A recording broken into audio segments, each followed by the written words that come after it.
ये हैं track maintainers. मतलब ये वो लोग हैं जिनकी वजह से हर ट्रेन अपनी मंजिल तक सेफली पहुंचती है। पटरियों को चेक करना हो, उन्हें रिपेयर करना हो, इंडियन रेलवेज की सेफ्टी की सबसे पहली और सबसे इम्पॉर्टेंट कड़ी यही लोग हैं। तो सवाल यही उठता है कि जब देश को चलाने वाले लोगों को ही ऐसा फील होने लगे कि सिस्टम ने उन्हें पीछे छोड़ दिया है, तब क्या होता है? आखिर उनकी शिकायतें क्या हैं? क्यों वो प्रोटेस्ट कर रहे हैं? भारतीय रेलवे देश की लाइफलाइन है ना। पर जरा सोचिए, इस इतने बड़े नेटवर्क को हर दिन हर मौसम में कौन चलाता है? आज हम बात करेंगे उन्हीं लोगों की, उन्हीं गुमनाम हीरोज की जो पटरियों पर देश को दौड़ाते हैं। और ये भी जानेंगे कि आखिर क्यों उन्हें ऐसा लग रहा है कि उन्हें पीछे छोड़ दिया गया है। एक प्रदर्शन कर रहे कर्मचारी ने ये बात कही, और ये एक लाइन ना पूरी कहानी बता देती है, एक गहरी असमानता की। ये सिर्फ एक कंप्लेन नहीं है, ये एक दर्द भरी आवाज है। तो चलिए समझते हैं कि आखिर पूरा मामला है क्या। ये हैं ट्रैक मेंटेनर्स। मतलब ये वो लोग हैं जिनकी वजह से हर ट्रेन अपनी मंजिल तक सेफली पहुंचती है। पटरियों को चेक करना हो, उन्हें रिपेयर करना हो, इंडियन रेलवेज की सेफ्टी की सबसे पहली और सबसे इम्पॉर्टेंट कड़ी यही लोग हैं।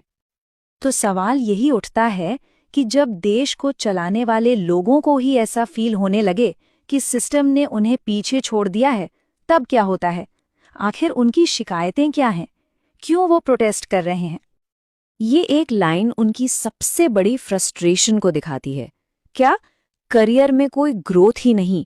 मतलब उनका कहना है कि जिस पोस्ट पर वो ज्वाइन करते हैं, ऑलमोस्ट उसी पोस्ट से रिटायर भी हो जाते हैं, जबकि उनके साथ ही भर्ती हुए दूसरे डिपार्टमेंट के लोग बहुत आगे निकल जाते हैं। अब सबसे इंटरेस्टिंग बात तो ये है कि ये सब शुरू कहाँ से होता है।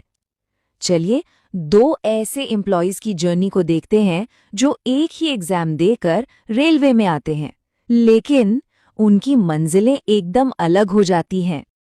देखिए, चाहे कोई ट्रैक मेंटेनर हो या ऑपरेटिंग डिपार्टमेंट का कोई और स्टाफ, भर्ती एक ही तरीके से होती है, रेलवे की ग्रुप डी परीक्षा से।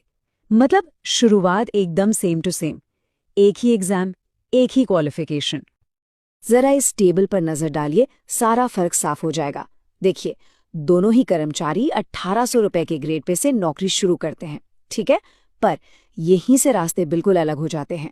जो दूसरे डिपार्टमेंट्स के कर्मचारी हैं, उनके पास LDC मतलब लिमिटेड डिपार्टमेंटल कंपेटिटर एग्जाम देने का चांस होता है। ये एग्जाम पास करके प्रमोशन लेते लेते वो स्टेशन मास्टर जैसी पोस्ट तक पहुंच सकते हैं, जहां ग्रेड पे 4600 रुपए तक होता है। और दूसरी तरफ है ट्रैक मेंटेनर्स, जिनके लिए प्रमोशन का ऐसा कोई सीधा रास्ता है ही नहीं। वो अपनी पूरी सर्विस में ज्यादा से ज्यादा 2800 रुपए के ग्रेड पे तक ही पहुंच पाते हैं।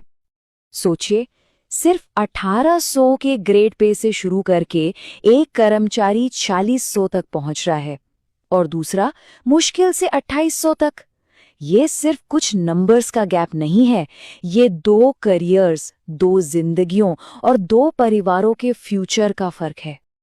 करियर में ये जो नाइंसाफी है वो तो है ही, पर इसके साथ साथ इन कर्मचारियों को हर रोज जानलेवा खतरों का भी सामना करना पड़ता है। इनका काम सिर्फ टफ नहीं है, बल्कि बहुत ज्यादा डेंजरस भी है। एक मिनट जरा सोचिए, जब इन कर्मचारियों के लिए सेफ्टी रूल्स और पेट्रोलिंग मैनुअल बनाए गए थे ना, उस वक्त ट्रेनें चलती थी 50 किलोमीटर प्रति घंटे की रफ्तार से। और आज की तारीख में ट्रेनें 160 किलोमीटर प्रति घंटे की स्पीड से दौड़ रही हैं।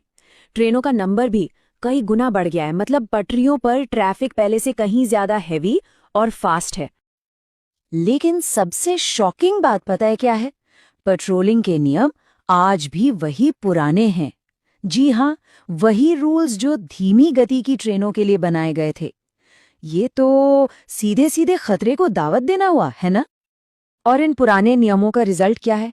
ट्रैक मेंटेनर्स को आज भी 16 से 18 किलोमीटर पैदल चलकर पटरियों को चेक करना पड़ता है।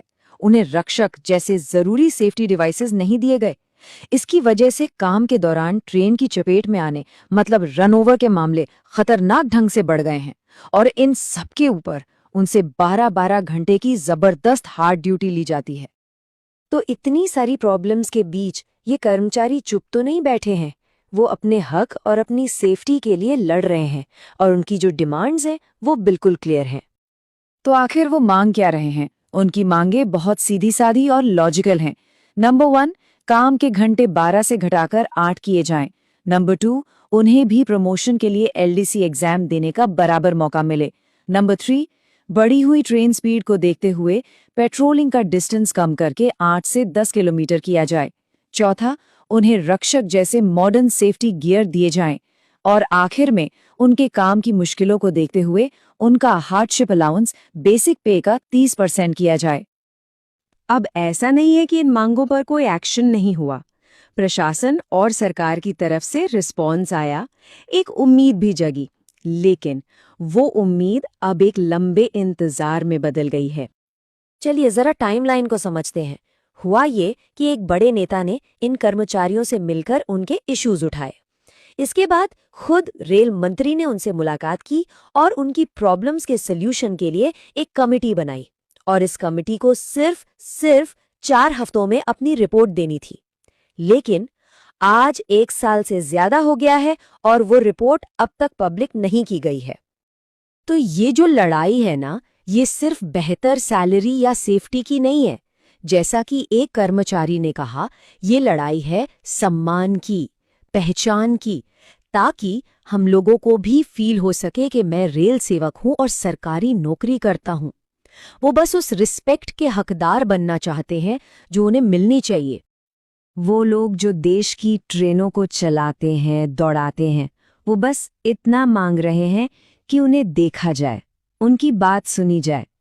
तो आज का सबसे बड़ा सवाल यही है, क्या कोई सुन रहा है? दोस्तों, रेलवे परिवार सिर्फ एक पेज नहीं, ये हम सबकी आवाज है। लेकिन सच मानिए, धन की कमी हमें रोक देती है। हम चाहते हैं कि आपकी आवाज और भी दूर तक पहुंचे, आपकी समस्याएं और भी जोर से उठाई जाएं।